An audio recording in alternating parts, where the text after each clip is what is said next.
We'll continue the football conversation now.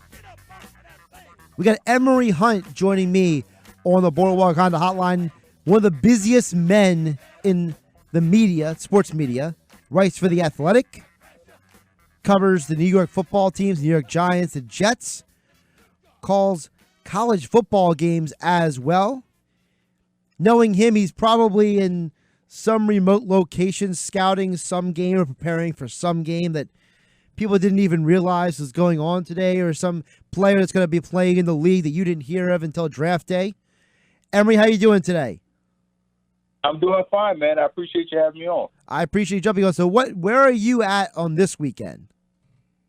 Currently, I am at the FCS Bowl and National Bowl, which are both taking place here in Daytona Beach, Florida. So I've been in Daytona since Thursday. The game is tomorrow, so they've had two practices. The second practice is about to get underway in about 10 minutes.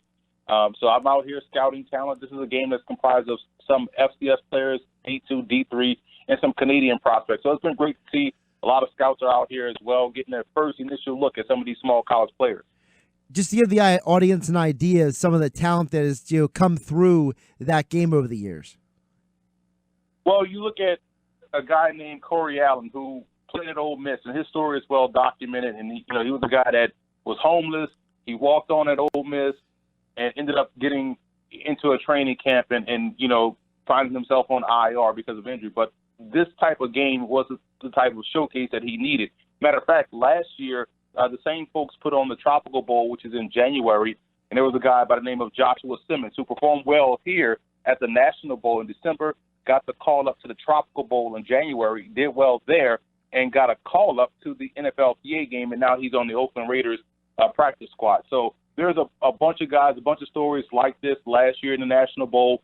A quarterback, Michael O'Connor, who I was very high on, ended up going in the second round of the CFL draft, which is high for quarterbacks because there's normally not any Canadian quarterbacks that are deemed worthy of a draft selection or that high of a selection. But he was so great in college and had a couple workouts with NFL teams, Seattle being one of them. And so he had a lot of interest. He played here in this National Bowl, and this is a great showcase for guys that may not have been seen throughout the course of their career at the lower level or the lowest of levels in college football. There you go. So, folks, give Emory a follow on Twitter for all of your college football and NFL analysis, the F-Ball game plan. Emory, if we can start with the college football scene, I'm watching that Oregon-Utah game last night, and all I kept thinking was, so Oregon lost to Auburn, and Auburn beat Alabama.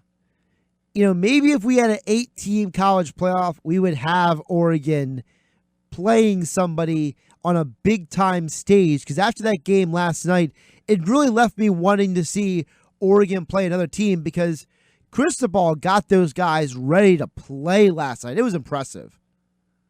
It was, and you only worry, why wasn't they ready to play against Auburn, against Arizona State, against those other teams that were really big games. And that's been the MO of Oregon and quietly Justin Herbert his entire career. They'll be up for everyone else except the big games where they have to win. So maybe last night to me was an anomaly. I thought it was more of an indictment on Utah's defensive line that just got straight beat up by that Oregon offensive front, especially in the run game. The running back had over 200 yards rushing, which is unheard of against Utah. And so I thought, the Oregon Ducks did a great job of out-Utahing Utah, if that makes sense. Yeah, I'm watching that game last night, and all I thought of was that kid Breeze. He may have just earned himself a 4th or 5th round pick right there in that game last night because he was all over the field. And you know me, I love some good defense. So yeah, he seems to have made every play that needed to be made in that game defensively. He was outstanding.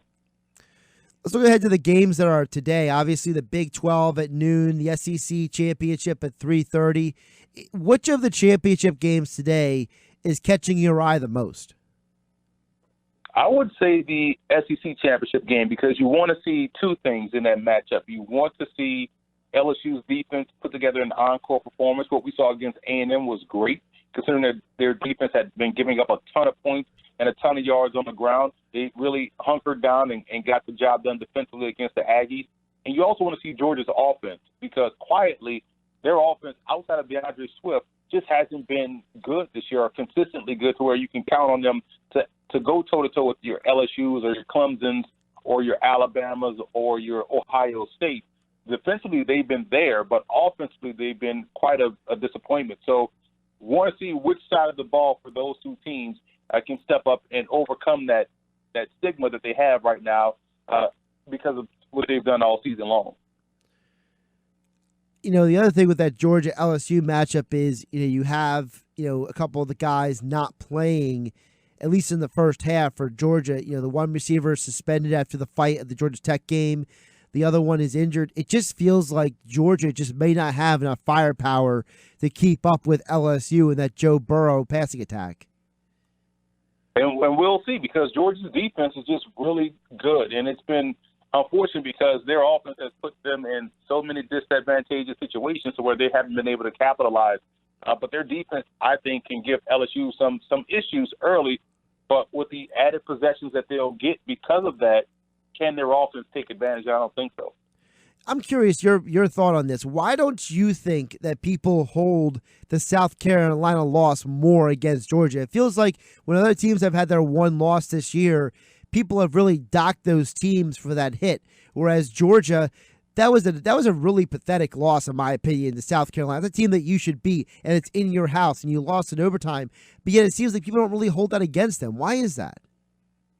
Because of the SEC bias. You see it in the preseason where they'll rank 8 SEC teams in the top 15. So when they start knocking each other off, they'll say, oh, well, look, they beat a top 10 team or a top 15 team. And this is how strong the SEC is.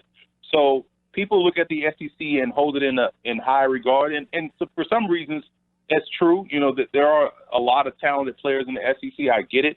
But when people talk or think about the SEC, they're really only talking about LSU, Georgia, Alabama, and sometimes Florida. Everybody else, you never hear anyone bring up Kentucky, South Carolina, Tennessee when you're talking about the SEC, or Vanderbilt. They're only talking about 4 teams. So I think the SEC in that regard can be a bit overrated.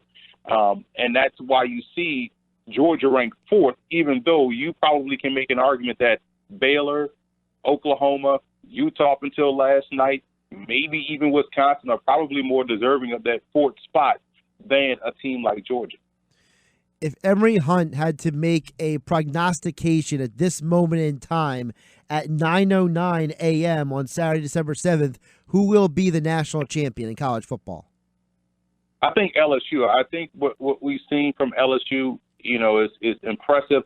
They can run the ball. They can throw the ball. I know Ohio State can do the same thing, and Ohio State has a better defense. But there's just something special about this LSU team that you can't really quantify, and I'm excited to see it play out. Emory, we also know that you also cover the Giants very closely during training camp and throughout the season. And I'm curious of your perspective on this Giants team ahead of this Eagles game, because this is an Eagles team that's really, they've had 3 losses in a row. It feels like they're just trying to find some sort of oxygen right now. Whereas this Giants team, it looks like we may see Eli Manning instead of Daniel Jones, while this defense by some has been described as one of the talentless defenses in the NFL. Yeah, it's a tough situation for the Giants because you've seen spurts of positive play offensively. You've seen spurts of positive play on defense, but consistency just hasn't been their calling card. And, if Daniel Jones can protect the football, they probably win maybe 2 or 3 more games. But unfortunately, that's been the most consistent part of his game throughout his entire rookie season. What is your perspective on the future of Pat Shurmur? Do you think he survives beyond this year, or do you think that the ownership and the front office are going to make a change? I think he survives. I like Pat Shurmur as a coach. I think he's only been able to deal with what's been dealt to him. And, unfortunately, that's the mark of the NFL coach nowadays, where, you have a GM that may not have given you the best opportunity to be successful, but ultimately it's up to your job to find the right success, to have success in that regard. I mean, you see that going on in Pittsburgh with the Steelers. You saw that roster in week 2. And he was like, there's no way this team wins 6 games. And now they're on the precipice of a playoff appearance, but that's just the difference between a Mike Tomlin that has a no-nonsense approach and opposed to a Pat Shurmur, who I don't want to say makes excuses, but you can understand that they have some limitations. And Steelers just have that culture of success. So it doesn't matter whether or not it's, Mason Rudolph playing or They're down to their fourth string running back. Everyone that gets on that field expects to win, and that's something that you don't see a lot around the league. What is your perspective at this point of Daniel Jones? When you and I talked months ago, I told you that I just wasn't very high on him coming out of college. I didn't really feel like that he was really ready for what probably the Giants were going to ask of him. But now that we have actual NFL games with our eyeballs, what have you seen from him, positive and negative? Well, and again, I didn't grade him high as well. I think the positive parts is that, at times he has a better deep ball than Eli Manning. I think that's why they went ahead and made that move when they did. So you see that part of it. You also see his ability to make throws that Eli Manning just can't make. So I understand the passing part of it, but the negative part is the turnovers. And that's, at first it was interceptions, but throughout the course of his rookie season, has been the fumbles and his inability to feel pressure. And you wonder why that is. At some point, you have to remember that you're an athlete. You can take off and run, or you just have to be cognizant of when pressure comes. And a lot of it is front side pressure, and it's just shocking to see a guy does not see the pressure that's coming directly at his, in his face and get rid of the football. So he just has to play better. That process has to be quicker, and that's something that you saw on film at Duke. So I just don't know what it is that he would have to do to turn that around. Emory Hunt joining us here on 97.3 ESPN. You can follow him on Twitter at FBallGamePlan. Also check out his YouTube channel, youtube.com/footballgameplan, for all of his college football and NFL analysis. Also, he writes for The Athletic. Emory, one more before I let you go, and I appreciate your time here on Saturday morning. Again, put on your prognosticator cap. Again, I'm curious, who do you think is going to win the NFC East? I think ultimately it'll be the Dallas Cowboys.